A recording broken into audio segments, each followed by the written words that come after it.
negative. Po nisin nga këto pozitive, mbrana LDK-s, pra në zgjedhjet e qershorit, i kemi 3 deputet më shumë se sa në zgjedhjet e fundit.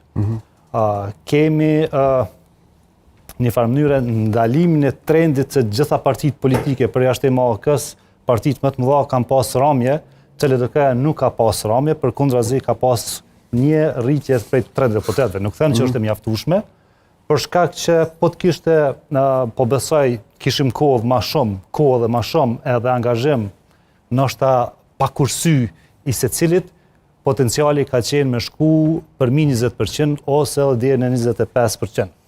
Tash, çka ku mujt me pa, që pas përfundimit të zgjedhjeve, në momentin që ku mendu që duhet me analizu tash realisht pozicionimin më të mirë të LDK-s me rezultatin që ka marrë, e aq më shumë në një moment që para këtyre zgjedhjeve është akuzuar shumë LDK-ja që nuk i ka dhënë kohje formimit të institucioneve. Pra,